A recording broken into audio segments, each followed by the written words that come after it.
Мен Алматы облысы Жамбыл ауданы Айгөлек бөбекжайы тәрбиешісі Садыкова Нұркамал Таңырбергенқызы. Мен тәрбиешімін, болашақ ұлтты тәрбиелеушімін. Осы тіркес көкірегіме мейірімділік пен өзіме деген сенімділікті ұялатады. Тәрбиеші болу мен үшін тек жұмыс, міндет қана емес. Осы жұмыс арқылы мен өмір сүріп жатқанымды сезінемін.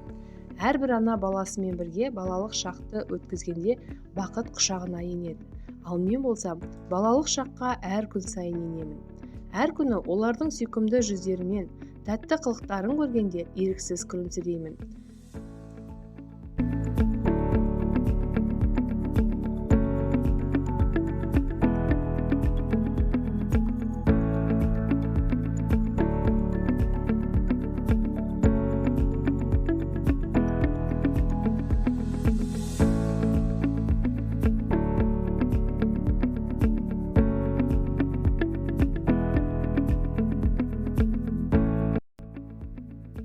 Мен педагогпын. Балабақша қабырғасында қызмет еткелі жаңа тың идеяларды барымша қолданамын.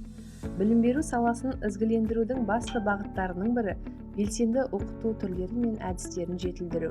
Менің негізгі мақсатым балаларға жақсы көңіл-күй сыйлай отырып, саналы тәрбиелі ұрпақтарға білім беру.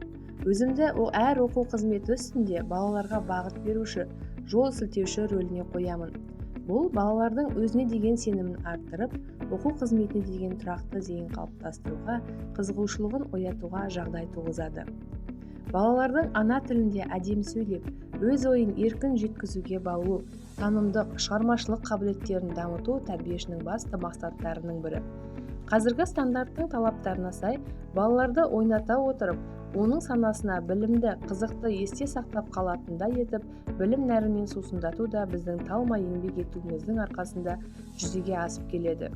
Ойын арқылы балаға тәрбие, танымдық қабілеттерін дамыту, шығармашылығын шыңдау барысында балаларға қызықты ойындар ұйымдастырамын деп, ізденістің үстінде жүріп, балалармен бірге өзімнің де шығармашылығым, қызығушылығым дамып келеді.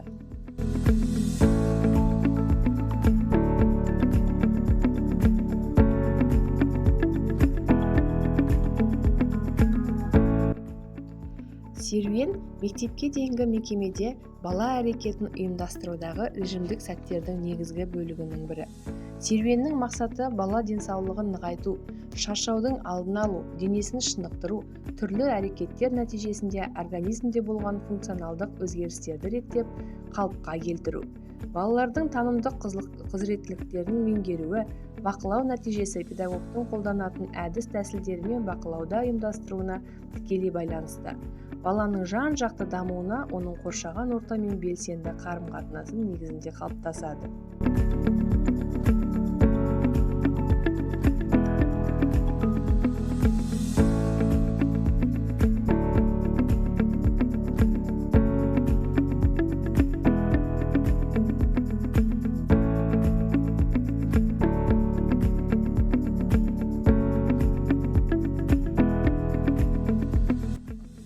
Мобильді кітапханада түрлі жанрдағы қиял ғажайып ертегілері, хайуанаттар ертегілері және мультстудия арқылы дайындалып, педагогтар мен балалардың өз дауыстарымен басталған ертегілерді балалармен қатар ата-аналар да QR-код арқылы тамашалай алады.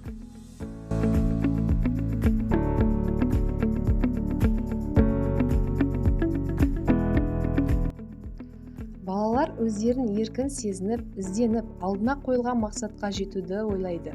Танымдық зерттеушілік қызығушылықты, тәрбиеленушілердің шығармашылық дағдыларын, зерттеу іс-әрекетін дамыту бағытында жасыл балабақша тәжірибелік алаң қарастырылған. Тәрбиеленушілер күнделікті өз қалауларынша өсімдіктерге тәжірибе жасап, бақылау жұмыстарын жүргізіп отырады. Балалардың ауыл шаруашылығы туралы білімдерін қалыптастыру мақсатында Жомарт атаның фермасы атты орталық құрылды. Бұл орталықтарда қыздар сиыр сауып, сүтін тартып, кілегей жасайды, құрт май шайқайды.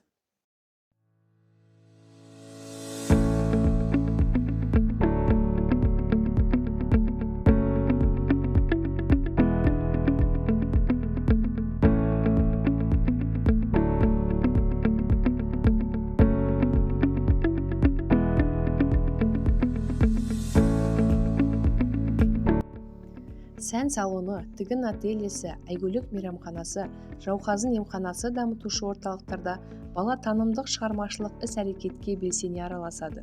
Оның мамандықтар туралы білуге құштарлығы, қиялы, ақыл-ойы мен өнері, қарым-қатынас жасау қабілеті дамиды. Ең бастысы тұлға болып қалыптасады. Төтенше жағдайлар мен жол ережелерін сақтау жөнінде білімдерін кеңейтіп, олардан сақтану жолдарымен танысып, балалардың ой өрісін, тілін дамыту және қауіпсіздік ережелерін сақтауға тәрбиелеу мақсатында жол сақшысы мен өрт сөндіруші орталықтары құрылды. Бала мұндай ортада жай ғана араласпайды, ол өзі тұрған кеңістіктің толық иесі ретінде сезінеді. Шырын зауытында жемістерден дәрумендерге толы шырындарды, кептірілген жеміс-жидектерден фитошай мен компоттар дайындаумен айналысады.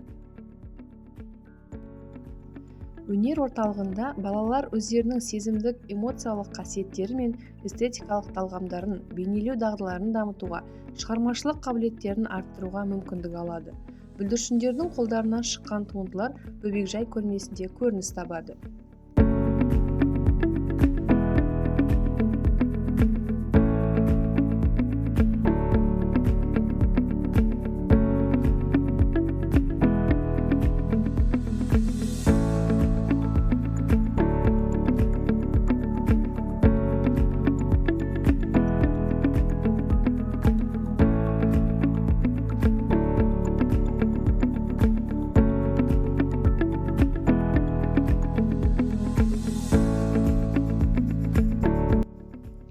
Робототехника кабинеті балабақша жұмысындағы жаңа бағыт. Бұл тек құрастыру ғана емес, балалардың техникалық өнім моделін өз бетінше әзірлеу бойынша логикалық ойлау, білік пен дағдыларының дамуына ықпал етеді.